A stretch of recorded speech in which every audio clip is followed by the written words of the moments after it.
Talk, a no facts, all feelings wrestling podcast on the Social Suplex Network. I'm Allie. I'm Ann. And I'm Leah, and you nailed it. Thank you so much. I literally was thinking to myself, I nailed it. It was so normal. That was one of the most normal intros I've ever done. The cadence was perfect. The spacing between words, you weren't hesitating over any of them. Wow. I could see it in your eyes how much focus you were giving to it, and nailed it. And I could just feel it was just coming out exactly the way it was supposed to. Boom, baby. Happy Thursday. How's everybody doing this week? Thank God it's Thursday. I'll tell you that for free. Oh, don't I know it. Yeah. I won't be working tomorrow. I mean, I will, but not with concentration or dedication. When the eclipse on Monday, I went out to, all my neighbors were gathered in the area between our houses, and so I went out there, and after I'd been out there 10 minutes, at 3:00 on a Monday, one of my neighbors said, "Ann, are you working right now?" And I was like, "Well, not right now. I mean, am I on the clock? Yes, obviously." I do. It is very funny. Anytime I am home at my parents' house, that's really their vibe. Whenever they see me moving in the house during the day, they'll say "How's work?" And it's not happening right now. I don't. It happens Probably when it happens. fine. It's they really do have a little bit of they're is what you're doing okay? And I'm like, yeah. And I don't think we need to discuss it anymore. It's so funny. One of my mom's friends, their college-age granddaughter is living with them while she's going to school in town, but she's really depressed and not going to class and stuff. But I was like, man, I could not have lived with my grandparents and gotten away with that. Not that they were strict, but they would have been so shocked if I was just not going to classes that it would have shamed me into going that. Are you not at class right now? It's oh, I'm on my way. Don't worry about it. Actually, I'm getting dressed right now. And I have to say, I would never skip a class. I don't think I did ever skip class in college even.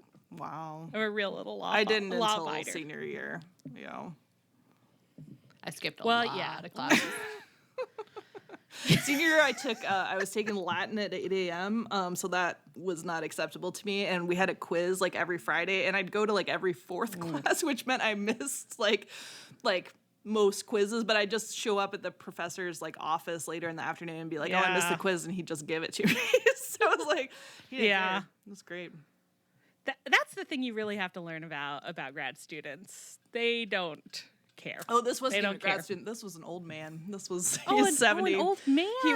He would wear cartoon Latin shirts under a sports coat to teach in, and he was so jolly. Dr. Ruprecht. I love that mental image. I want some cartoon Latin shirts. I know. I don't know where you get them, but he had a lot of them. Now, I did reinstitute What's Making Us Happy. You and did. I take that very seriously. I said that I would go this week, and I will. But I don't have anything interesting really to share because it hasn't been a killer week. But I thought I would just share something a little exciting over here, which is that usually on Thursdays when we record, right before we record, well, I guess after we record, is when I've reached peak chaos in my home. And it's it was okay on Sunday, and then by Thursday it's I live in hell, and it looks so bad everywhere, and I don't feel good. My house looks so nice and normal. I had all these projects that I was trying to work through to kind of clear out the space. I worked through them. It looks so normal. And I even had enough time before we started recording. I made some Rachel Ray crispy smashed potatoes. Wow. So, wow. That's pretty incredible. She's a domestic goddess. Yeah. So what's making you happy is your own domestic labors? It's incredible. Yeah. Wow. The fruits of your own hands. Wow. How's the macrame going, by the way? Oh, well, actually I meant to post pictures to the group chat. I haven't finished macrameing because I had two that just have little simple things right now. I have to get some thinner cord because some of these holes that I'm trying to get the cord through are too small. And anyway, but I did get all of my plants hung up, and some of them beautifully macrameed, some of them not. And I have to say they look gorgeous, and I will post pictures. Nice. Please do. For you, my friends. I don't know if I'll post them for our listeners. But You'll just have to dream of some beautiful macrame. Today, one of our friends posted like a macrame window treatment she got off Etsy in the group chat, and I kind of loved it. And I was like, maybe I need to macrame some window treatments. A little valence. say it's pretty fun. I will say that after Allie brought it up last week, I also ordered a beginner's kit and was like messing with it. But I will say the problem with it is that you can't really do it while you're like sitting on the couch watching TV because you need tension in the cords. So I have my project hanging on like a hook on the back of a door, and like every time I get up to go to the bathroom, I do a couple more stitches, and then I'm like, I don't feel like standing up anymore, and then I go sit down.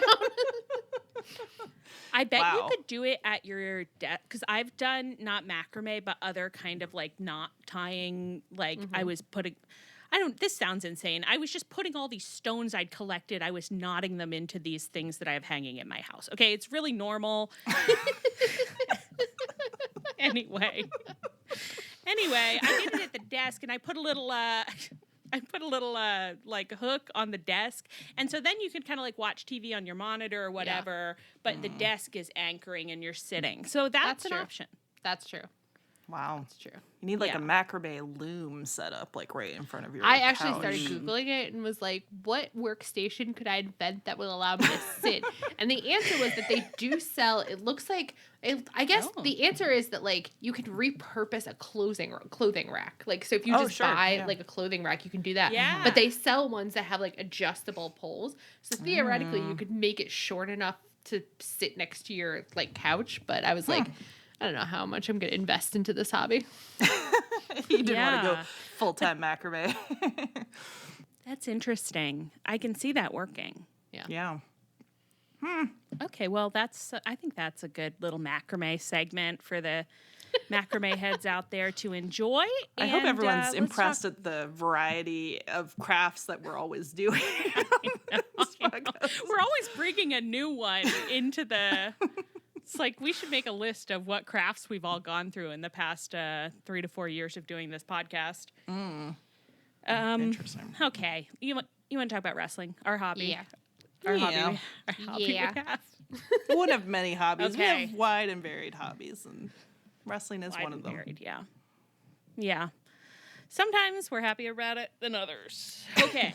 AEW announced last week that they would be airing the footage of CM Punk and Jack Perry's all-in altercation on Dynamite this week. Oh, I just want to say up front, we're playing a game at the end of this episode, and the amount of wrestling we talk about in this episode might be limited. Can I just say that up front? Yeah. Can we make that really clear? Yeah. I mean, the game involves wrestlers, so there'll be wrestler content this whole way through. But We'll kind of be, but at a certain point, if you want to hear about the wrestlers doing wrestling, you're going to want to leave.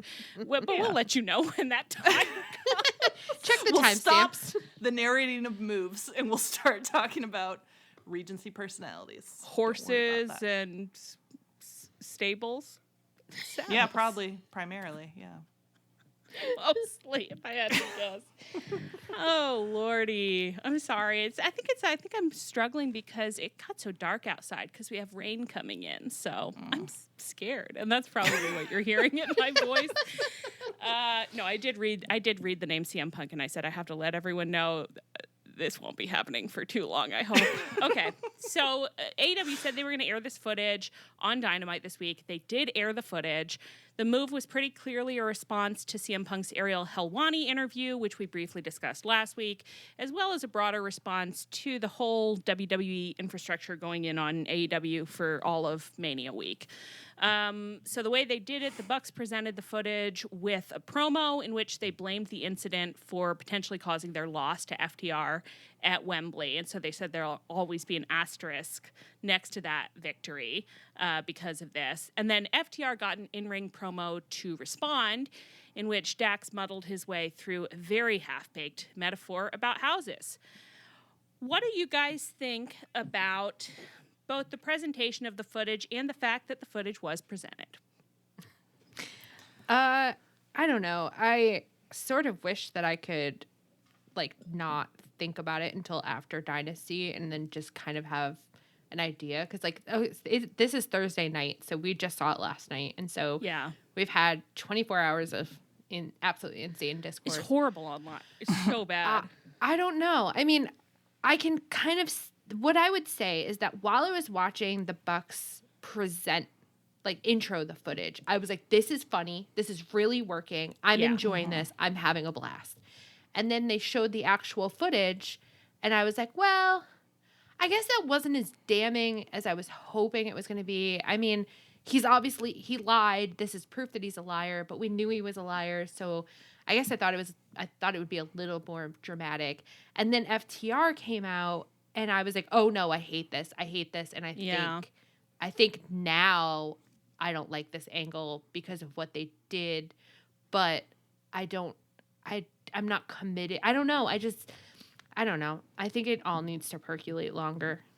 Yeah, I feel very mixed about it because, like, I had a similar emotional journey through those pieces of it. And it was like, oh, I was kind of hoping the footage would be, like, funnier. And I ended up feeling kind of just bummed out because it's, like, kind of a bummer to watch, like, a 45-year-old in management, like, attack a 25-year-old employee, you know, kind of while he was fixing his hair. Yeah, while he was kind of flipping his hair around. Like, it was... And he just backed up. I don't know. It's just like, well, that sucks. And then everybody's reactions online were pretty much like what you expect, which like didn't surprise me at all. No. But there was so much like hand wringing about whether they should have shown it. Like I saw that more than okay, that was really weird. Zoom just put a bunch of balloons in my screen. I didn't do that. Zoom said, "Cheer up, girls! I don't see you looking a celebration right now." It was turn those frowns upside down. There's just a load of cartoon balloons just floated across Anne's screen as she was saying something kind of sad and serious, and I don't know why. That is emotional terrorism from Zoom. Yeah. Yeah. I don't know. It was a very weird. The discourse was very weird because I saw more hand wringing about how they shouldn't have shown it because of negative reactions than I saw actual negative reactions. I mean, obviously, like there's a lot of bots doing negative reactions, but like I felt like that was more like the podcaster class of it, which to me is just like, should everyone just like take a Xanax? And I don't even think they were like wrong to show it because if the intended effect is like to make CM Punk shut up by being like, look, you can't take shots at us forever. We will respond. Like we'll show, you know, footage that shows you're a liar, whatever. Like I hope he does shut up and it's like worth a shot, I think. And it's like, I don't think there's probably any like long-term negative consequences because I don't think it's going to like affect their TV deal or like, you know, it's like we'll have a week of annoying discourse and then everyone will move on with their lives. But it's like I also just, after the Bucks part stopped, I did not have a pleasant experience. So it's like I would have enjoyed like a more fun time. But also like Punk and WWE did this to me, you know? So yeah. I don't know. Well, my thing is that like the footage was nothing. It wasn't going to change anything. But the thing is that like I was enjoying the Bucks heel turn so much because it was goofy. And it was like they wanted you to boo them. So like it just felt like them appearing was less loaded because like the crowd was participating the way they liked. It felt like they had control of the crowd more and everyone was popping for them to come out, but then, you know, booing them the way they're supposed to. Everything was just lining up. And now there's a complicated thing where it's like, I don't want to see the Bucks get booed because I want people to be taking their side. But they're still the heels, and they're specifically being set up to be using the Punk footage to be heels, which is furthering the angle. Like, they didn't want to get baby-faced. I get it. But at the same time, now it just feels extremely complicated, where I'm like, so the crowd is now on the side of FTR that's sort of on the side of Punk. Okay, so what are we rooting for here then? We're rooting like I just feel like everything got muddy and I'm nervous that it's going to have fucked up the Bucks reinvention because now it's just brought all of this back in, which they had just escaped it. But at the same time, I am like, well, nobody can say that until after the match. So let's see how the Dynasty match goes. But I guess, that's not, I guess in the IWC, you can't really be like, I'm not going to have a take on this for a while. You kind of have to like immediately spitball a take and then defend it with your entire life with an army of followers, I think. And just keep doubling down on it. I know everybody had takes like before they saw the footage, which to me it was like, well, we'll just see how it goes. That stressed me out so bad. I have just been not having a good time on the internet because I mean, the moment that I found out about the footage, I started getting tense because I was just reading a lot of people speculating. And I actually think like, a lot of our friends were speculating in a way that like they didn't seem tense. They were just, commentating on what they thought. But me just reading this was stressing me out. Listening to people that I respect speculate what would happen. And so then by the time yesterday came around, I was so tense in my body, you would have thought I was going on stage. And I'm like, what do you think you're contributing to this TV show? And it doesn't matter. Some of us just have that dance mom energy. I mean, I get nervous about so many things that I watch on wrestling. I have to say, I think it's miraculous that I watch it at all. I have so much vicarious embarrassment about live public performances. But I think I agree. It's like a lot of it is just wait and see. I honestly, I don't think that this is going to derail the Bucks' like characters. I don't think it's going to derail the gimmick. And in a way, I'm like, the real problem was that they were going to fight FTR, that this thing has been, that this tournament has been leading to them fighting FTR. And I don't know that they had to show the footage, but I also don't know how they were ever going to navigate that situation when it's been playing out so publicly and FTR just love honking Punk's hog all the time and honk their hogs too, and they're all hog honking. So it's like everyone knows about that. So I just think that was always, think it was always going to be an issue. Well, and I think especially when they're going to be introducing Jack Perry, and again, he's been doing the whole scapegoat thing. If you want to reference that, but you kind of have to like acknowledge what happened. So I feel like, I don't know. I think the Bucks did a good job making it into an angle. Like I felt like it was really working through their promo. Although I mean, you're absolutely right about the like heel dynamics muddling things. But I thought this is a good way to like introduce Jack Perry back and all that kind of stuff. And then I think FTR were in a situation where it's like it's a high level of difficulty to take this stuff and work it seamlessly into an angle, and they're just not up for it. Like they have 3 moves in a promo. It's like we're the best tag team in the world. Like, you guys are lame and we love AEW, and they were trying to also be like, the Bucks made this place, which is great for all of us, but also we're better than that. It was just, it didn't hang together. Dax really fell apart when he had to move through the part of a promo where you're supposed to put over your opponent. Yeah. He just couldn't navigate in that tight space. So it really was just like, and thank God for the Bucks. I guess maybe we should be thanking them. But then at the same time, I think that they don't even want to be building a house. They don't want to build a house right now. They did build this house, but they don't want to build houses. They think they're too good to build houses. We love building houses. We're going to blow the roof off this one, but then we will build a new roof and put it back on, baby. Okay, Mr. Nonsense. I wish that they had just slammed that EV Petty thing that the Bucks tweeted after, because they did sort of hit it when they were like, why are you bringing this up? But what they should have done is been like, you guys never get over anything. You're always bringing things up. Now you're going to try to slither out of your loss at Wembley. This is always what you're doing. History in there too, because it is... I mean, it is such a long-running part of their gimmick. Yeah. And I mean, he could have even used like, oh yeah, did you found AEW? You've never mentioned that before. You know what I mean? Like totally, there's so many things that they could have done there that would have furthered the angle, would have made fun of the Bucks and kept like the dynamics going. But it just, by doing a rah-rah speech, it made it, I don't know. And everything they said when they were like, we all just want to move on from this. But it's like the way they phrased it just reminded me that Dax had his stupid podcast that kept everyone not moving on for ages. And it was just like, Dax, you're so stupid. Like, please stop. Right. Yeah. I think ultimately, I think it's going to be fine. I think that presumably their plan is to never mention Punk again. And that's great. Yeah.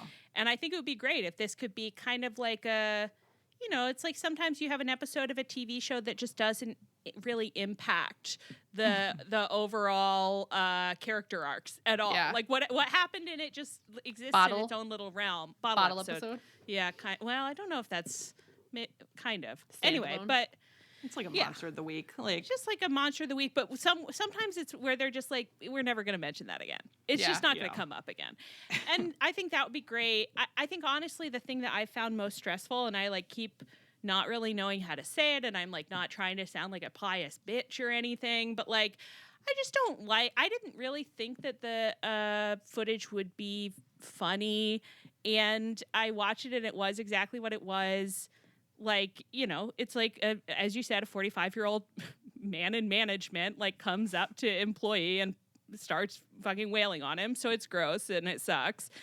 And then having to watch everybody talk about it and have this argument about, like, how AEW showed the footage because they're gotten to, or it was petty to show the footage for AEW, not in the Bucks gimmick, but the AEW was petty to show the footage, or that they were taking the low road. And I just feel like it just makes me feel so whack in my head when it's just like, it's not a perspective that AEW has come up with. It's not a story that AEW is telling. It is footage of what happened. Yeah. That's all it is. It is just camera footage of what actually happened and how people actually behaved. And I personally don't, again, I don't know if they should have showed it on TV. I don't know what the right way to do any of this was, but I don't think it's crazy if somebody keeps lying and changing their story about what happened just because.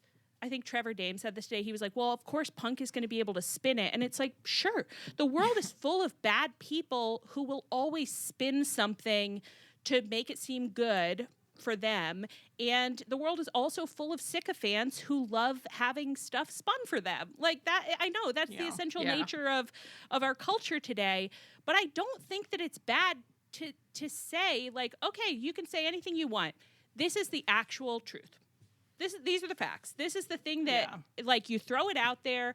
People can look at it. They can argue amongst themselves. To me, and I hope this is what it ends up being, I hope that from AEW's perspective, it's just like, we gave you all the facts. You can figure it out for yourselves. You can decide that you like the man. You can decide that you don't. But he can't run around saying anything he wants anymore. Because at the very least, even though some people will enjoy believing his lies, other people will be able to say, this is the footage. Right. Yeah. I think that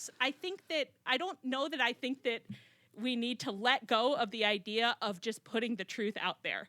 Yeah. In our society. I think maybe it's good sometimes. Worth something sometimes. And they have tried to, like, just take the high road and move on and not talk about it for, I mean, how long has it been now? Like, a million years. So, I mean, at a certain point, like, what are they supposed to do? It's just not that. Yeah. It's just a bummer.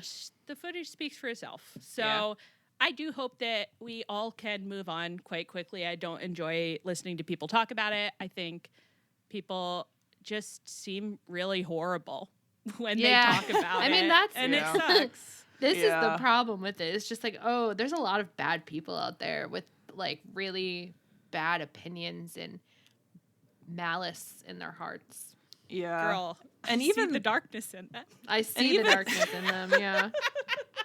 Well, and even the people who, like, aren't even, like, what was killing me was less, like, the bots of the trolls and whatever. Yeah. It was more the people being like, well, this makes, like, the doom posting about it. And it's like, what actual negative consequences do you think it's going to have? Like, I don't think they're going to pull their TV, their TV deal because they're too gotten to or whatever. And it's just like, I mean, it's just not that serious. I don't know. It's fine. It's fine. And it's also, I just wanted to shake some people being like, this is nothing. And be like, you are lying. You are lying. If Yeah. you watch this and you're just like, this is nothing. This is the second physical fight that this man has started in his workplace in the course of, a year. Like, well, Yeah. it's something.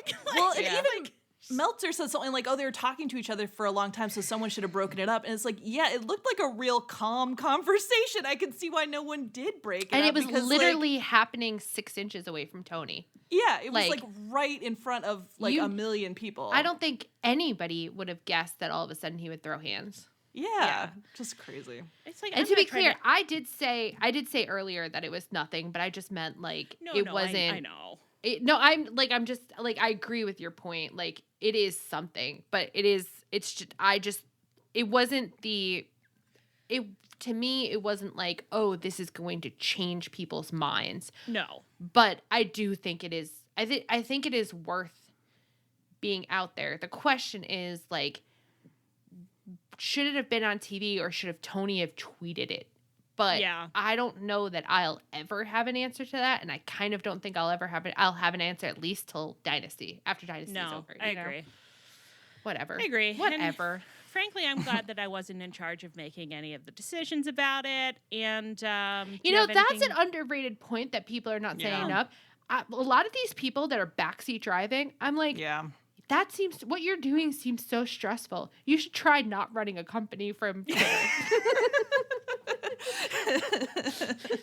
I don't work there. There's so many established wrestling bookers who always know the exact right business decision despite having never worked in the industry. It's incredible. If there's two things I know, it's that I don't run the company, and I think that's amazing for me. And two, I never want to be in a workplace with 90% of the IWC. I hope I never have any of you as coworkers. You are unhinged. The way that you think and talk about stuff is a problem. Yeah. And I hope we never work together. Thank you so These much. Cute little male fantasies about how tough they are and how they would behave in the workplace are just like, yeah, all right, pal. Buddy, I bet you would. Typing it into ElonMuskX.com. Okay, tough guy. Elon would love the IWC. Okay, do you have anything you want to say about the Osprey promo? That I thought way more uncomplicatedly succeeded. Yeah. Of course, no one's talking about it because the Bucks thing is way more fun to talk about. But I'm like, yeah, it was crazy that Triple H took that shot. And also, Osprey did a really good job by being like, how can you say, of all people, Why am I in this story? Which honestly is what happened to Jungle Boy in the first place. That's how the whole real grass. Yeah. Like, why am I catching strays all of a sudden? Yeah. Yeah, I thought the grinding on the boss's daughter was a little bit of a trite little comeback, but he brought a fun energy to Yeah. it. So. Yeah. I have to say, do you think that he is purposefully prancing harder and harder every time he comes out? I think so. I think he got. I am obsessed with it. I think the first and maybe second time it was genuine, and now he's getting positive comments for it. He's like, look at me, I'm a beautiful show pony. They're back Those at knees Gorilla are being like, so high. loved your prancing this week, Will. Beautiful. Beautiful little tracksuit, beautiful prance. And his hair was all fluffy. I like the guy. I know. And I love that at a certain point in the promo, there was like a little shift where it's like, right, and I'm going to have that match with Bryan Danielson. Let's get back to that. Don't worry. No one expects you guys to do any build for that, to be quite honest. So let's just get to Dynasty and see what you have to give us there. Later in the show, after all of the excitement of the footage, Okada fought a jobber and won. Afterwards, Pac came out to confront him. The Bucks came out to attack Pac. FTR came out to defend Pac and or confront the Bucks. And then the Bucks EVP triggered them, and Okada knocked Pac out. Is that correct? Yeah, I think so. Any further thoughts? I think we kind of got into it, but any further thoughts about the shape of this feud, what you expect to see going forward, what you want to see going forward? I never want to see them fight again. I never want to see them interact again. Yeah. Once we get through this, we're all done. We're all Yeah, done. it feels very like we just got to take our medicine in this last pay-per-view cycle, and hopefully that'll be the end of that, because good God. I have to say I'm a little worried about some of the speculations that I've seen floating around our community. What have you seen? So just people suggesting potentially that maybe rated FTR Copeland or whatever he wants to call them, maybe that could be a thing, and that maybe Cope. Am I making this up? I didn't really, see it, but I haven't I been on the internet today, so assume that you aren't making it up. I'm trying to do the mental math. Okay, JB is going to come back, so then there will be 4 men in Buck's world. It'll be Bucks, JB, and Okada, and that then it could be FTR, Cope, and someone else, and they could be getting into feuding. no. That's repulsive. I agree that I don't. I went the first time I read it. I thought like that. Oh, no, that's misinformed. Cope seems like he likes to have fun, so I don't think he'd be. I thought he shut that down. The FTR trying to. He actually has a annex tag him. partner, and it's Willow. Yeah. So don't worry about that. Yeah. Well, we'll see. I'm a little worried. that they're going to make us watch them keep fighting. No, they can't They do that can't. to me. No. No, Our happiness is teetering on a knife's edge. listen. As is, yeah. If I survived the last year plus of wrestling, only to have the Bucks come back to wear shirts full time, and now you're going to tell me that they're going to feud with FTR long term? No, they can't. I don't accept that. I It's agree. not It's like, acceptable to honestly, me. I don't think that it makes a lot of sense, but No. I mean, Cope has to go reunite with Christian, and he's got his own stuff I going saw on. someone say the most repulsive thing I think I've ever read the other day. I was reading someone's fantasy booking on Elon Musk's X.com, and they were suggesting that Christian could turn face and be a face. Why? People say that once in a while, and it's like, why are you the dumbest person alive? Like, why would you say that? I didn't like when I read it. I was scared. I wanted my mommy. I didn't like when I saw it with my eyes. The show's suffering from not having Christian being big time evil weekly right now. As we speak. I mean, it's really not worth getting into too deeply, but it wasn't our favorite episode of Dynamite. No. Unlike others out there, I'm not trying to doom and gloom. You come back, you get him again next week. It's fine, but I 52 didn't weeks a love year.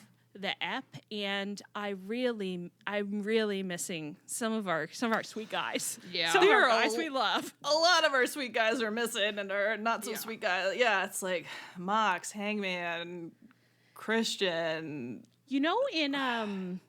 In like a Muppet movie, there's like sometimes there's a scene where it's like the Muppets had a big disagreement. I mean, I know it's in like the Muppet movie. I think it's in multiple. And they've gone their separate ways and they're doing their separate things. And then there's a big like, oh, we got to get the gang back together scene. We got to get the gang back together. And the gang is everybody I love who isn't on TV right now. That's right. And I think one of our friends suggested the Mighty Ducks getting the gang back together montage where they rollerblade through the Mall of America. And I think I would love to see, say, Orange Cassidy get on some rollerblades and go round up everyone we're missing. Yep. He could Bring go him get back to Hank. TV. He can rollerblade to Hangman. He can rollerblade. I know Kenny can't come back right now. It really hurts me. But I'd love it if someone could go get him, though. Just go get him. Like, just maybe he come in. Why does Adam Cole come? Yeah, why is he the only But Kenny, protect your health, Kenny. I know it's selfish. Kenny, I miss you.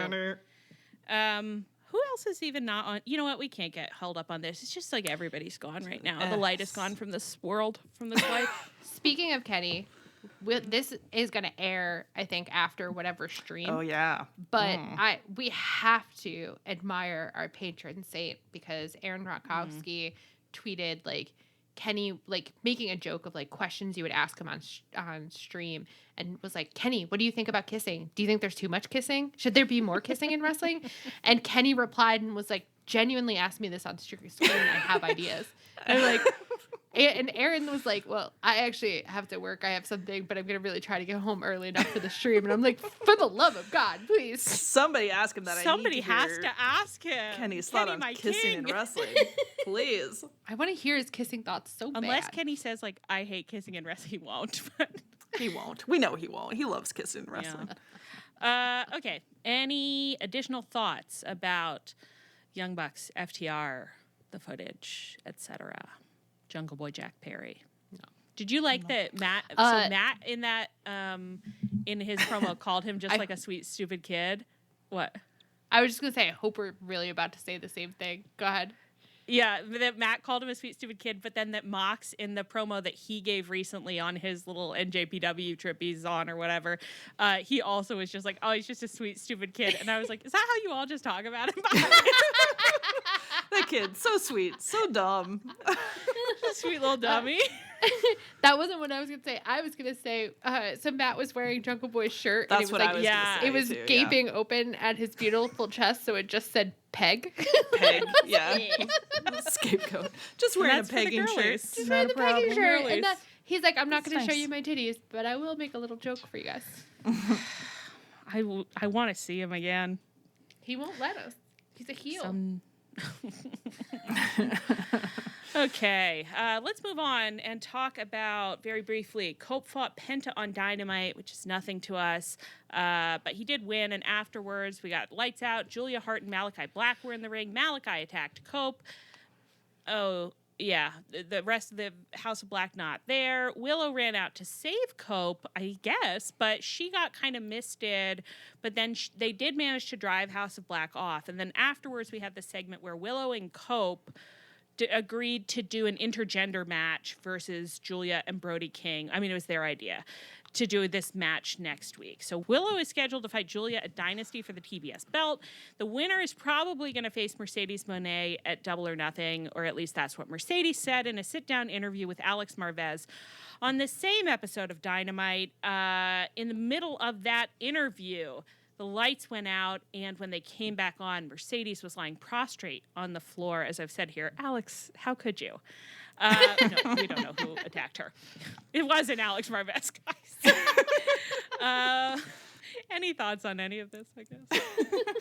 I kind of loved Willow and Cope together. They had like such a cheerful, fun, little high energy attitude, which I was not expecting. I would never have thought of putting them together, but I was like, I kind of love this. It was a weird moment where I was like, oh, are you guys the same person, just in very different, like, bodies? Yeah.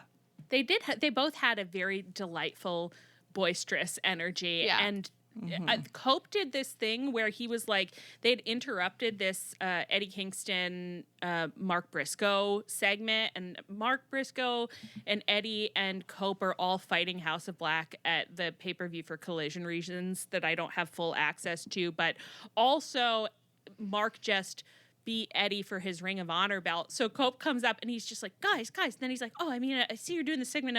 Everything good here? Everything good? Everybody good? Okay, cool. I just had this great idea. It's just like, House of Black came in, they attacked in the ring. Then Will was there, and we thought we should have a match. I loved it. It ruled. Wow. And so Stokely was there too, because Stokely was trailing after Willow, and Stokely said something to Eddie after, and Eddie's face was just like, dude, He was how like, are you sorry, still I hanging told around? you smelled like Burger King and Newport, something like that. It was just like, I just had a moment where I was like, So I really like funny. everybody's on the screen right now. This is I fun. know. I think mixed tags are mostly kind of stupid, but these guys can have it. These people can all have it. delightful. If it's going to make them have fun, then I think that is the most important thing right now. We must be seeing people having fun. And they did just all look so enthusiastic and pleased to be there. And that is good, frankly. Yeah, feels good. Do you guys think that the mist is going to end up affecting Willow? Do you think, are we ever going to be able to put together like a unified theory of mist, or... I really need that. I don't think so, because she got misted once more intensely, where it was like crossing over her face and she beat it back. Oh, right. I forgot. So I think it would be crazy if the mist affected Yes, her you're now. right. But at the same time, I'm like, some people get misted and they just get annoyed by it and they wipe it off their face. And some people get misted and it changes their personality for weeks. And some people can fight their way back. And some people, it changes them forever. And also, Malachi passed it to Julia. So Julia now has the gift. She's the and goo Malachi girl. does it. The gift of the goo. What is the science behind the mist? I'd love to know just what they're saying about it behind the scenes, even like if our Malachi and Julia, they had a sit down where they really talked through like this is how mist affects people. And if they come to you to do a program, will they tell you like you're going to get misted, but we've decided that you are pure of heart and you will be able to fight the mist off. But other people, they could come up to you and just be like, we think that you're kind of bad on the inside. And so if you get misted, you are going to have to go heal. But and does it depend on how many of your mucous membranes like it gets in, you know? Like it depends on how they misted you. I would give anything for that to be textual. You know, like I wish it was a plot point that it got to Willow and she almost turned last time. And like it was almost corrupting her. That should be something where Willow's like, I was weak enough that the mist got a foothold, but I was able to beat it back. I'll never I'm let that strong. happen again. Yeah. Whereas like, has Chris ever gotten misted? If so, she was like, whoop, no problem. She's already halfway there anyway. It's so funny, too, that... Remember how Julia Hart used to be a cheerleader and now she's, like, the only member of House of Black that makes any sense with... I know. I'm like, okay, this is the one success. If House of Black does nothing else, which I'm sure they won't, this is the one thing they have on their resume. The fact that they gave Julia Hart a real gimmick that rules is... That's it. Well, gotta give it to them. That's their legacy. I guess you gotta give it to them. Anything else that you want to say about our unexpected intergender fun fest? Oh, you have to say your thing about Mercedes. Are we talking about? Oh, we switching into Mercedes next? Oh no, it's in there. Well, I felt self-conscious. I was no, like, I don't you want have to to say it to it, but you have to say it because I need to be able to cite it whenever I want to. In the middle of watching the Mercedes interview, the sit-down interview with Alex Marvez, I just was having this feeling of like, what is she reminding me of so intensely? And all of a sudden, I realized that it was Alexis Rose from Schitt's Creek, and that often she has the same exact, oh my God, David. Oh my God, Alex Marvez.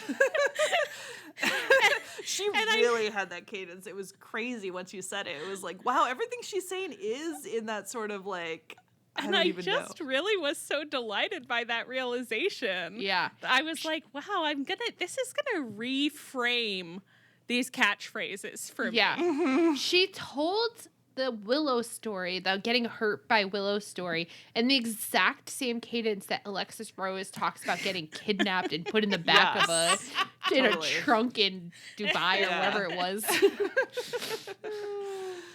Yep. So keep that in mind next time you see our CEO on your screens. Yeah. And can we talk also about how Alex Marvez was kind of perfect in this segment? Like, why does he sit so weird? What's wrong? Which was perfect. I was like, wow, I could not have trying to bring more energy than he usually does, too. Like, you could tell he was like, I'm a sit-down interviewer now, and I am promotion for Alex. Sit-down interviewer. but also a vibe of like, I've finally been given permission to sit on chairs, and I'm not going to lose it now. Oh, Alex. My very first chair. Usually everyone yells at him to get off the furniture.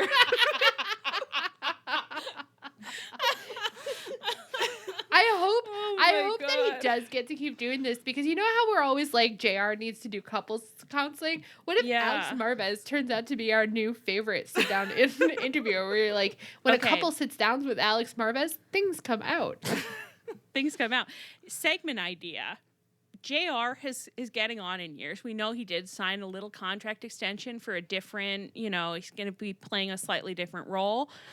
We have some backstage segments where you see JR training Alex Marvez up to do couples therapy. It's like he knows, like the company needs this, and I won't always be here, Alex. So we gotta get you ready.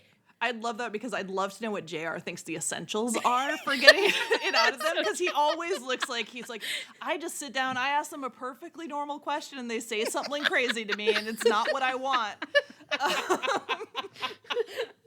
Oh my God, I gotta go back and watch that one with Kenny. I really do. And that one with Ethan and Darby. Just like his face of just like, what the fuck? Whoa, no one asked you to say that. I mean. And I think Alex Marvez would be good at a really different version of that he's already doing sometimes, which is just that sweaty, like, is this my fault? Look, like he would say things and he would just be looking like, oh no, did Alex do this? Okay. Before we transition to our game, which is for us, it's our reward for getting through this week. We're just going to quick check in on Mariah May and Anna J. I didn't realize they had such a cute little rhymey, Mariah May and Anna J. Yeah. Man, And it's not even a Tay J Sean Bean situation. thing. Sean Bean. No. Scene Bean. Ty J. Mariah and Anna fought on Dynamite. Mariah May won, and Anna was really angry about it, so she put the Queenslayer on Mariah and was doing a little light post-match grappling. And who came out to save Mariah May but Mina Shirakawa from Stardom, who we've never met before. I don't but think so. I think we knew she was coming. Do you guys have any of this ROH background I asked about, or I really should have asked somebody? I saw Mina in that match in Boston, and she ruled. And I think that ended up happening on ROH. Like, I think that, like, the match I saw ended up being aired on ROH, but I didn't see any of the angles associated. I just saw the match itself, which it ruled. I think Anna J has been wrestling so well. Like, she looks I really great liked lately. her in this match. Yeah. I thought she did a really good job. Anyway, so Mina Shirakawa ran Anna J off, and I liked watching Anna J leave with that. She just had a little expression that I loved. And then Mina cradled Mariah lovingly in her arms, and she had some champagne that she'd brought. So she was pouring some of that in Mariah's mouth, and then she kissed Mariah on her beautiful mouth. And Mariah made this amazing face, just like, oh my God, am I in heaven? It was a perfect face because it was just like a surprise delight. And I loved every minute of it. The moment she pulled out the champagne, I was like, we have been lacking because all these, we've watched a million people do a million run-ins, and none of them have ever come in carrying alcohol already. And ready to kiss someone on their beautiful Ready to mouth. kiss somebody on their beautiful mouth. Kiss her right on her beautiful mouth.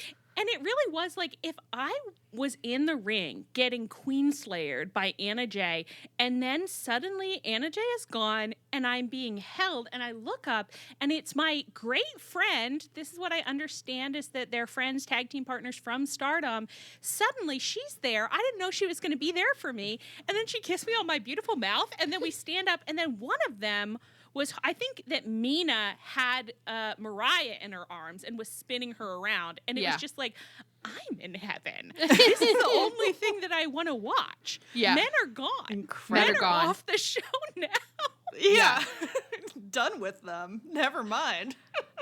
The energy was so good. And Mariah May has been growing on me quite a bit week by week. Like, I really like her. And at the beginning, I wasn't sure, but she's so funny. She's so cute. She's so good at wrestling.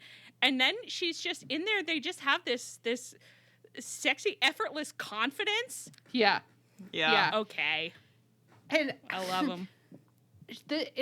It's very funny to me that, like, I don't really know their whole backstory, but she's committing to this, like, fully. Like, her Instagram and her Twitter are just full of Mina pictures. And I believe she captioned one of them, "Save me, mommy," which Oh, all right. IRL startlement. Wow. Mommy did come save her. Her did it. Yeah. And I lost it because Nyla retweeted the kiss and was like, "I too need saving. Please save me." And Mariah replied to it and was like, "Piss off." But then did you see? Oh yeah. She quoted that and was like, "I need 2 helps. 2 saves, please." The women's division really understands what we like. I know. Yeah. It's I know. homosocial behavior. Yes. We haven't much. seen Nyla in so long. I know. know. Bring her- Boy. Listen, if I could get a jealousy angle between Yeah. Nyla and Mariah and Mina, love Well, it. let's just have, when OC's out on his rollerblading world tour, let's just have him pick Nyla up and bring her back too. Yeah. Yeah. We've got Nyla, we've got Hangman, we've got, who else do we We like? got who's off Mox. TV? We Oh, we got got. Mox. Oh, I miss him. Yeah. I miss him. sure there's many others too, but Well, I hope we get a lot more kissing. And I hope that what Kenny says on his stream when asked is, I love kissing. I think people should be doing much more kissing. And I think people should be doing the exact kind of kissing that they did. It's not too horny for I understand, like, this isn't supposed to be what it's about. Right. It wasn't too horny, but it wasn't too performative. It was... It wasn't Sammy. It wasn't you could Sammy. feel the loving energy. Yeah. It wasn't Sammy and Ty Conti, but it wasn't Jade doing punishment kisses. It was exactly right. It was an expression of true, deep affection and excitement, and that is what I want to see on my screen, is just people see each other and just, you just gotta kiss. You just gotta kiss. This feels like, in The Wedding Singer when they're talking about, like, at your wedding, what kind of kiss should you have? And she's like, well, a little tongue, but not porn tongue, church tongue. And I feel like that's the conversation we're having. Like, not too horny. I mean, the occasion. I mean, it could be. But listen, it could be pretty horny sometimes. Like, that would be okay too. I'm just saying that I understand that that's not what everybody wants, and it's not what some people would say that wrestling is for. And I do disagree with that, but I try to accept other people's opinions, and I try to. I'm trying to be part of a community. Broad-minded that way. People say that about us. Yeah. Yeah. Okay, I think it is time for our game now. So we won't be doing any more talking about in-ring action. In-ring action is over. Regency action is in. Are you guys ready? Yes. Yeah. So excited. Can I? Yep. I don't want us to do this, but I want to tell you the combo that I just opened the wrestler page to, just so you can like hold it, just cradle it in your hearts for 1 second. Yeah. Tony Khan, Brandon Cutler, and Danny Garcia. Well, as you said, we won't be doing that one. Okay. Okay, so this game comes to us from our beloved listener, Chimoth Boy. And I'm going to read the frankly delightful description that they provided us with, and then we'll explain how we're going to play the game. So they said, the London season is nearly upon you in Regency, England, and you have grown weary of life in the country. You long for the hustle, bustle, and bustles of town. This season, you are really looking to cut a dash in London high society, but you can't do it alone. You need friends to make hunting parties, attend balls, fill out your games of whist, or even with which to take a turn about the room. Yeah, I do need to take a turn about the room. Choose 3 wrestlers to fill out your party and describe how you would turn heads in town. Additionally, balls and parties are always littered with hangers-on, so true, and unfortunate relations. Who has fallen asleep by the fire almost immediately? Who is playing another sad song on the pianoforte while guests are wanting to dance? Who's causing a scandal? But more importantly, yes, what names are you filling out on your dance card? Woo! I'm there. I'm in the hustle. I'm in the bustle. The way we reacted when Chimoth Boy dropped this into our Discord was unreal. I was just like, oh my God. Like, I want to play this point and click game. Like, wow. Yeah. Now, so this is how we've decided to approach this, because we didn't want to come up with groups ahead of time. We're doing our classic randomizer. So we're going to do groups of 3 random wrestling names, and then we're just going to riff on what we think that they would be getting up to in Regency, England, and for me especially, in some of my favorite Regency romances. I really could not be more excited. I'm like so excited, so scared right now. Do you guys feel ready to get into the game, or is there anything else you want to say first? No, I'm really excited about it. Yeah. Now, a couple of us, oh my God, we have to do this one. Nobody move. Okay. Leah, did you want to do the names? Do you want me to get out of there? No, we can all be in draw there. them. No. We can all be in there. Okay. Yeah. Well, this is the first one for sure. Our three wrestlers are Kenny Omega, Kyle O'Reilly, and Eddie Kingston. Oh. Wow. Oh, you're seeing different names? Yeah, Yeah, I've seen different which names. I've too. seen different names, but let's do those. But Yeah. that's very interesting because I was like, wow, it's so interesting that she reacted the way about the ones that I could see. Yeah. So it's Kenny, Kylo, and who is number 3? Eddie Kingston. And Eddie. That's a good one. Yeah. And Eddie, yeah. Now, Eddie, I do think is doing like cockfighting or something. I do think he's doing underground pugilism. There's just no way that he is not. He's always a little disheveled. Like, he avoids the balls for sure. Yeah, he just got thrown out of a gaming hell. I do not think he's welcome at the balls. No. that man is. He's not someone's have poor access to cousin Allmax. for sure. I'll be honest with you guys. I don't think any of the 3 of them are getting to Allmax. No, I think Kenny is getting in there, but I think that it is in a way where like he really shouldn't be, but he's grandfathered in he's in like a really good family. You know what I mean? Yeah. He's like really rich, yeah. Yeah. I think that's right. But Eddie is not going to any balls. He's fighting. He's just fighting and he's Yeah. He's like, you run into him in a stagecoach and he has a black eye and like stained clothes. Yeah. But he's also like the guy where like if he sees you really in trouble, like your wagon, your carriage wheel broke, like he's stepping in to help you. Like he's right there and he doesn't give a shit. Like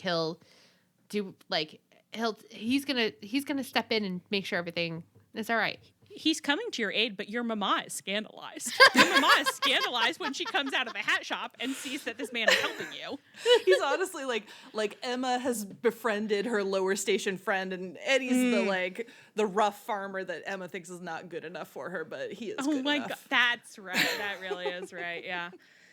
And then Kenny, as we've said, rich freak. I don't think he would be having fun in London. Like that's a man who wants to retire to his country home forever. I do think he's like he got blackmailed into going to this ball. He doesn't want to because he knows all the mamas are gonna be pointing their daughters towards him, and he's like hiding in a corner. Absolutely. He's not trying to dance. He's trying to get out of there. Don Callis made him go. Yeah, he's his uncle.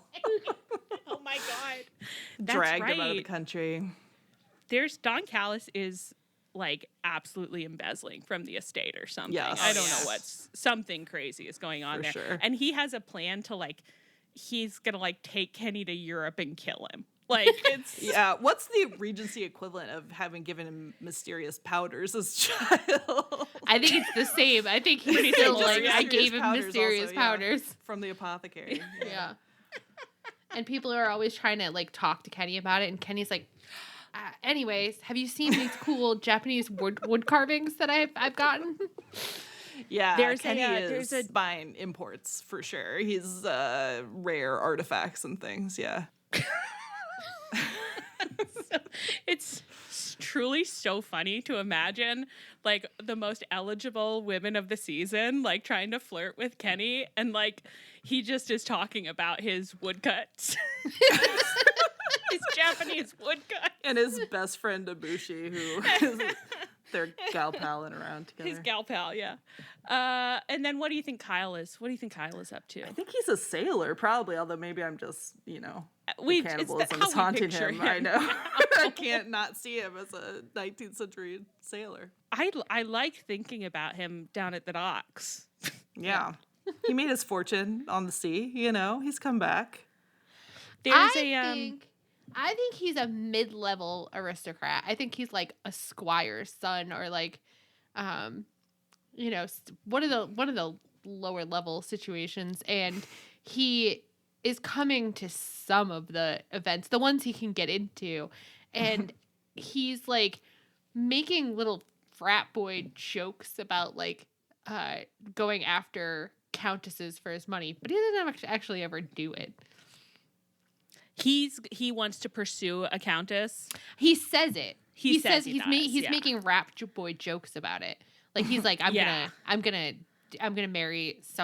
get some girl to marry me for her money. I'm gonna get her money, but then he doesn't actually. None of his plans ever have. He doesn't even mean them. Yeah, and he couldn't act on them if he tried. His manners are quite uncouth. Yeah. He's not at all, Max. I know that. Lady Jersey does not like Kyle O'Reilly. But maybe he did do a tour in the Navy, and there are weird rumors about something that happened up north.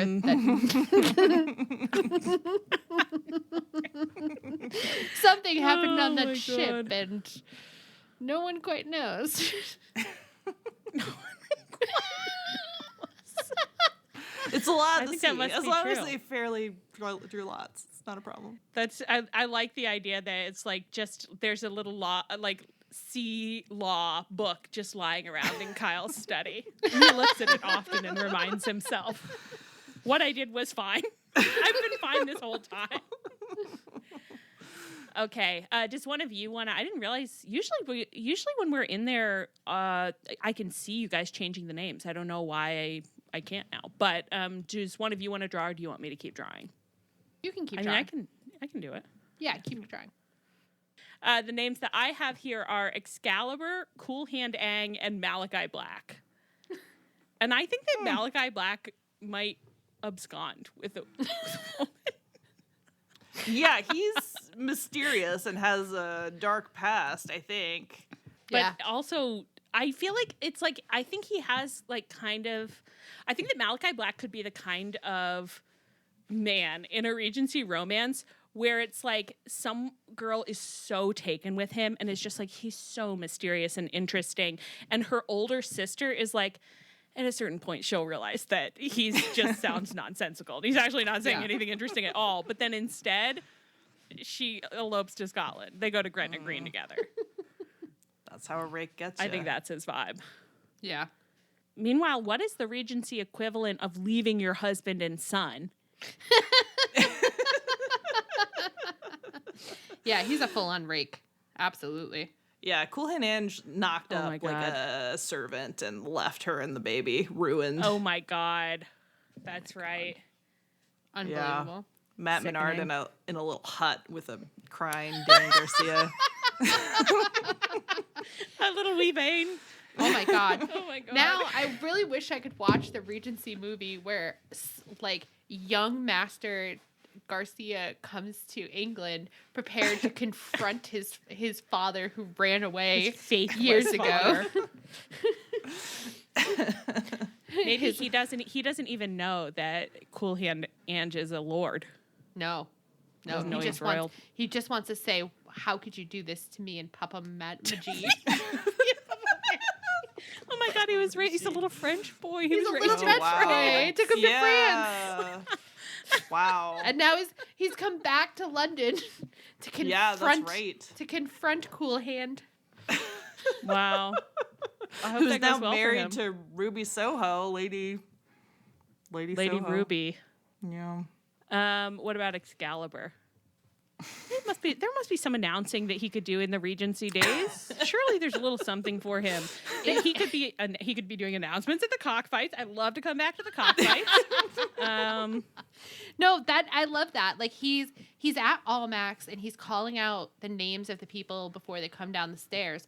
But as soon as the ball's over, he's downstairs with Eddie at the gaming halls, announcing the cockfights, saying, "Hey, next one." He'll go anywhere and announce anything, guys. I did feel a little like frisson of horror when I realized that if he's announcing the names, Justin Roberts has no job. But I suppose that Justin Roberts perhaps works somewhere else in town. There's more than one place to go at night, so Yeah, I guess don't I worry, forgot there's that. enough name calling out to go around. I guess I forgot that Excalibur doesn't do announcing; he does commentaries. And now I'm in a charmed little place where I'm like, Excalibur is doing commentary at the balls. He's like, and Kenny Omega seems to have been dragged out on the floor. No one asked him to do this. He's just sitting in the corner, and whoever he's talking to is like, "Man, why?" And do you guys agree think that he's that still wearing makes his him- mask? Absolutely. Yeah, of course Couldn't he's see wearing his face. mask. I think that might make him the Lady Whistledown, though. I think that means that he is the town gossip, and so he's flitting from group to group, being like, "Did you see? Like Kenny Omega performed the waltz most admirably with so and so." I don't remember which period the waltz is in, but you got to give it to me. All right. No, Shall I we love do that. another? Yeah. Yeah. Okay. I have Austin Gunn, Christian Cage, and Wardlow. Wardlow is not welcome in my Regency world. No, he can't. His he body don't doesn't live there. fit. Yeah, it's not right. Body doesn't. He's some kind of sideshow freak in Regency. He's like a circus. Were there circuses in Regency times? I think that the British have always been ogling freak shows. It's a You would shame think. because his first, like, before we got sick of him, he actually had a perfect Regency story, which is that's that true, actually. he was MJF's body servant, Yeah. and MJF abused him, and all of a sudden Wardlow escaped and got elevated to the gentry himself. But then it turned out that Wow, when how he got did he do elevated, that? he embarrassed everybody, and and everyone regretted. Everyone regretted. Elevating. Wardlow It's a real did disappointing story. Wardlow did the king a great favor, and so he got elevated to some status, but then He couldn't do the he job. mistreated He was his a footman. I guess they didn't really care that much if you mistreated your servant. No one seems to care. And they don't really in AEW either. So it's just us. There were Tony Khan circuses. said, I learned it from the Regency world. The first circus was in 1768 with I know exhibitions it. of Where- trick and horse where? riding in England, of course. Yeah, of course. Nasty little England, yeah. Well, good for them. Christian Cage, I mean, he is already playing a Regency villain. He is someone's for sure. evil. He is father, someone's yeah. evil uncle, or he has a little ward and he pretends that he's protecting their estate. Or Yeah. is he a mama who is Okay, I am listening. I'm sitting up. he's got his ward, Nick Wayne, and he's trying to get Nick Wayne off married eligibly, but he's out there sabotaging the other Debs. He's straight up spreading rumors. He's trying to hire rakes to ruin the Wow. He's God, bad. what did they call it? And what did they call the prettiest girl in Bridgerton? the diamond. The diamond, right? So Nick Wayne is not the diamond, but Christian is straight up trying to murder all of the girls between him and being named the diamond. I love the idea that Nick Wayne is so unlikely to get a husband that Christian has had to stoop to these lows. And I like thinking about Nick Wayne sometimes being like, do you not think that I could get a husband just based on my personality, mama? And Christian is like, shut up. I got this. Hold my beer. It's like you're wearing a shell necklace. And the thing is that Luchasaurus is also one of Christian's children, but at no point is his marriage ever discussed. He's never allowed to dance. Oh my he God. just stands there accompanying Nick Wayne to the balls. Okay, but that means that Luchasaurus does have to have a grand romance because he's an older sister who's on the shelf. Eventually, he has to encounter some kind of like real weird old rake kind of Venetia style, and he's got to be swept off his little feet, his big old tall feet.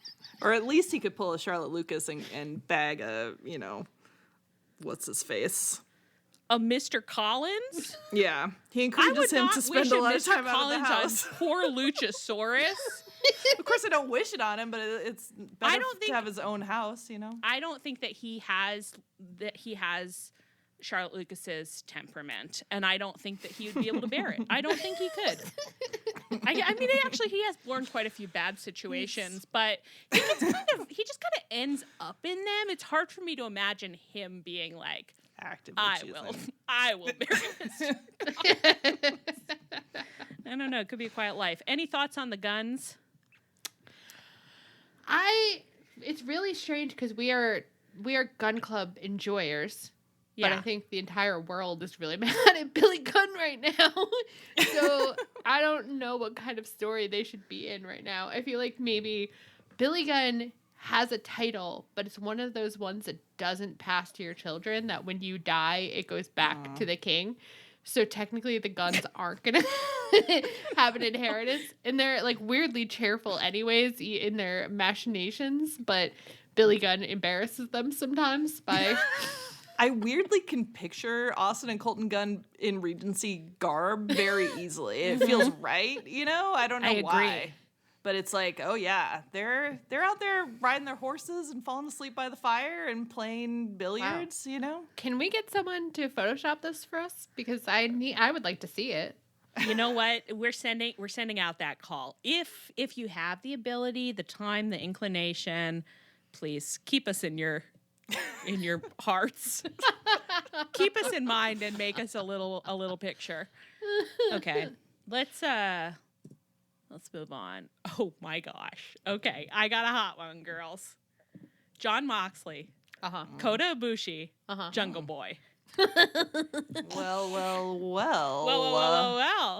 And right now, isn't JB in a feud with Shota Mox's son?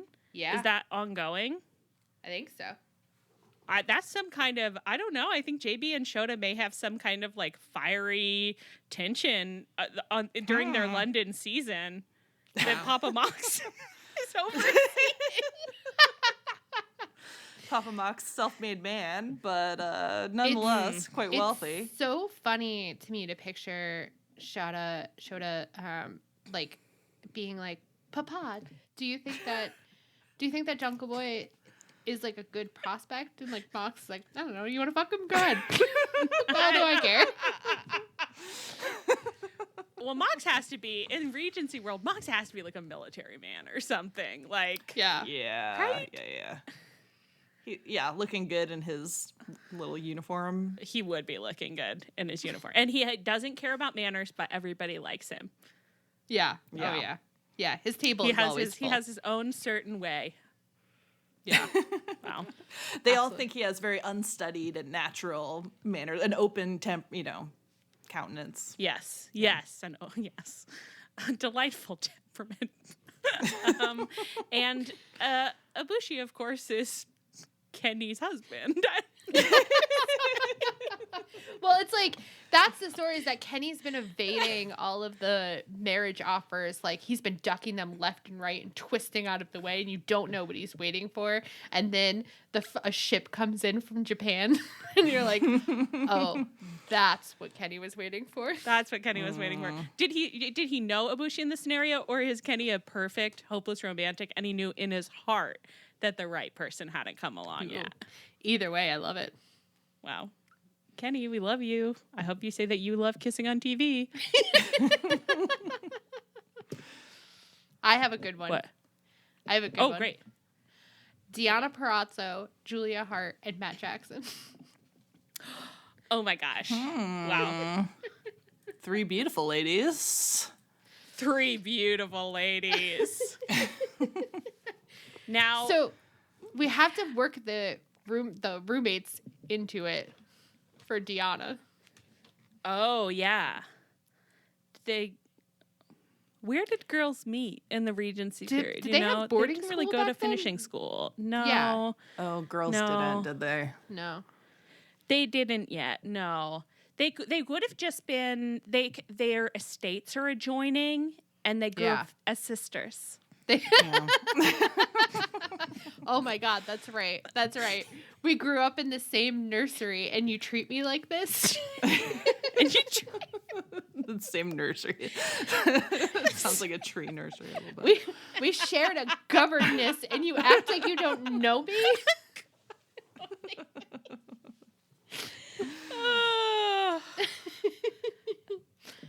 I don't know what. Do you think that Matt is a mama or a Deb?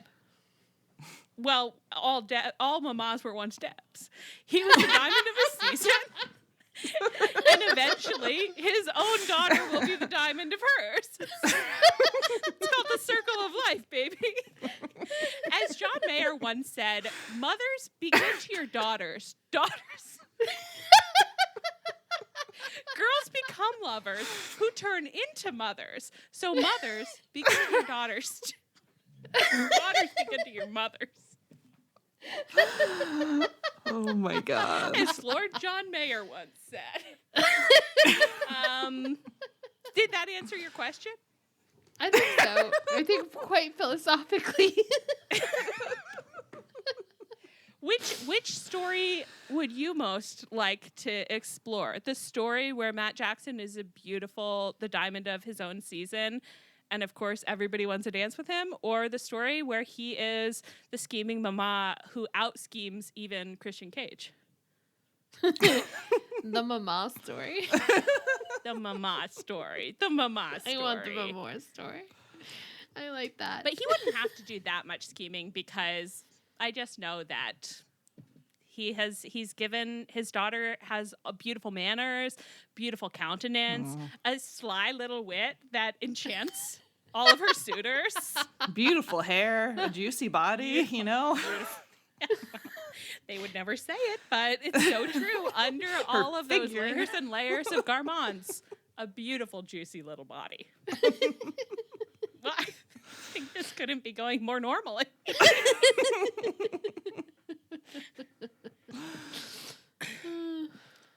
Okay, and then let's hey, just for our own special pleasure, don't put that in there.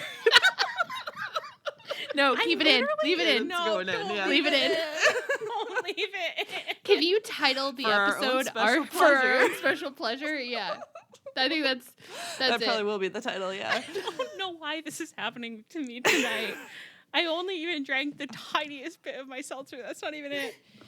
Okay, all right. For our own special pleasure, let's leave the randomizer behind and let's talk about our beloved best friends in a time when they haven't turned on each other at all. They still love or don't know each other. In the world of Regency, England, our beloved Dustin, our Greg, our little Orange Cassidy, our Chris Statlander. What do you see for them? Wow. We could do this a number of ways that I like very much. Like I could see all of it going well. Like I think I love the confidence. That was a real. Who is the guy on this season of Taskmaster that you also were just watching, where Greg keeps being like, in my day, we weren't allowed to have confidence. So I find you fascinating because every time he does a task, he's just like, I think I killed it. I'm going to be so good at this. Okay. Well, go ahead, Leah. Okay. all right. I think Greg had our Greg, not Taskmaster Greg. Yeah. Well, Okay, our Greg Greg's can sometimes everything. be a bit of a taskmaster, and he and Dustin have fought about it before. Yeah. I think he has a he's rich and has a good title, but he doesn't act like it, and people forget it all the time. I can't decide. I think Dustin has a would you say he has a I think he has a title, but he's not. He has I to. think he does. He has to have a title, but he's not as well off, and he likes to make jokes about how Greg is richer than he is and could buy his house and carriage, and Greg's always like, shut up. Yeah, Greg's like, I have a house and a carriage. I don't need yours. And then Dustin says, oh, you're too good for my house and carriage. That's correct. Now, you could do a fun little thing with Orange Cassidy where he shows up and he seems like he's a little bit of a misfit, a little bit of like he needs a little bit of a mentor to Sloppy cravat. and Dustin's like, let me take you around. We'll get you into places, because people know us. And then it turns out actually that OC is more well connected, and he's like, I'll get you into places. I was gonna say, I don't know that I think that Dustin is gonna be able to get anybody in. I think Dustin is like, he's like, I'm not invited to any parties, but I am fun. That's what I have to offer in a friendship. I do think it's right that Dustin thinks he's getting him in the door, but then OC is the one bringing Dustin in by his coattails. And he's some kind of really fancy prince, Mr. Orange Cassidy. I think Little- so, right? Does that Like sound a like duke. Like a Yeah. duke? Yeah. Oh, yes. But he doesn't he I think it Is gets Tony Khan the revealed. king in this situation? I feel like maybe he Guess. is. We have no choice. I think that's right. What did we say? Who's the king? And he chooses the diamond. Tony Khan. And Will Ospreay is his diamond. Yeah, Will Ospreay's definitely his diamond. But Swerve sometimes, thought he had it sewn up, but then Will Ospreay showed up. but sometimes Tony Khan comes and picks up OC and takes him in his carriage to many faraway places. My God. Yes, he totally does. And people are like, And Dustin's at home like, King- all right. King Tony loves OC. Yeah. And it's funny because OC is really not a debutante. He's an old man. He's on the shelf. I mean, he has to have that kind of like that. It's like he's not a rake, but there's that that kind of Regency figure where it's like the man is just like, oh, I'll never marry because I like having things my way. Yeah. Yeah. And I think I'm so rich I don't have bachelor. to. yeah. Kind of I think like people when mamas look at him, they're like, he's fundamentally not a serious contender. Like he's I know that man the is not mamas good. that are like Jim Cornette and Eric Bischoff as mamas are like, Oh get my this guy God. out of here. Yeah, get out of here. Unfortunately, if you are trying to copy paste the IWC onto the Regency world, I think they would be fairly high level. Like the Jim Cornettes of the world are to some degree controlling access to Almax. Yeah. You hate to say it, Yeah. and they need to die. They have to get, in the Yeah. Regency world. Of course, in our world, they could simply retire, and that would be fine. Yeah. But they have a little bit of a chokehold. If you are a little abnormal, but you want to make it in society, you're going to have to work against them rather than with them. Yep. But You you still can do it, but You can do it. Takes some work for sure. Because, of course, Tony, at the end of the day, Tony ran the game. Yep. At the And I end of think the we day. all know that. Tony makes the final decisions. I mean, of course, we all have our picks for the diamond, but I'm so happy thinking about Will Ospreay and his beautiful Kermit gowns skipping down the stairs into the ball. he's so beautiful. Tony Khan So locks charming. on him, and his eyes get so big. He goes, "That is him. He will make the most incredible match of the season."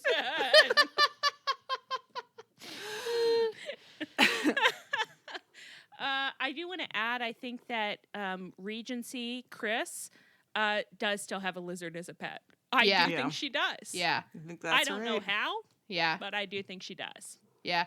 Chris is the bane of her parents' existence because she's constantly doing shit that she shouldn't be doing, but somehow she gets away with it.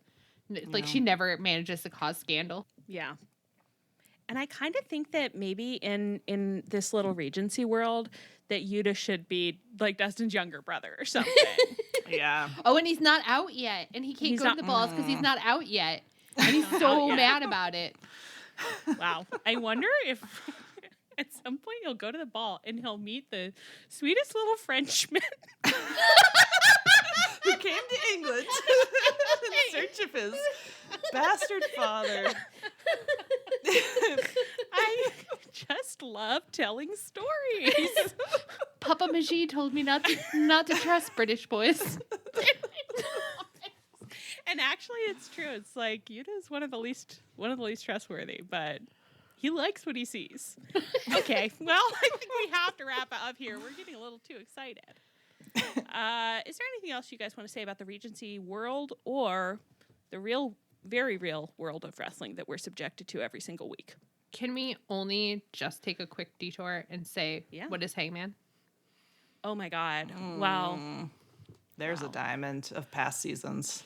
yeah, but he enrages the king. At one point, he enrages It went the king badly, yeah. Yeah. because he will not be anyone's pawn. Oh my Says, God. I right. am my own man. Oh my God. He was chosen the diamond, but then refused to make an eligible marriage. Wow. Wow. Yeah, the him. king was pretty upset Pretty about pissed. The king had lined up Yeah. some really good matches, and Hangman, honestly, offended many of them. Yeah. On He purpose. got a little blackballed. Not welcome back at the court for some time. But you know what? I think that, like, in Regency world, I think he's off in the country. I think that he has found a love match out there, and he's riding wild, and he don't care about the court. He's thriving. Yeah. He's thriving. Wow. He's got a beautiful little patch of land. Yeah. Wow. He's a good steward of it. I think this was good. I like thinking about that. Yeah. Such I a good did too. idea for a game. It's incredible. Yeah. Chai Month Boy, thank you for this. Yeah. Thank We you so needed much. it this week. We What a gift. did need it this week. Yeah. We needed it. I think we'll come back to it again, to be quite honest with you. Yeah. And I personally am going to have to go. I'm going to go read some Hayers after this. Yeah. To think tell so, you too. the truth. Okay. The whole time you've been listening, I've been Allie. I've been in. And I've been Duke Leah. Duke Leah. Duke Wow. Leah on the mic.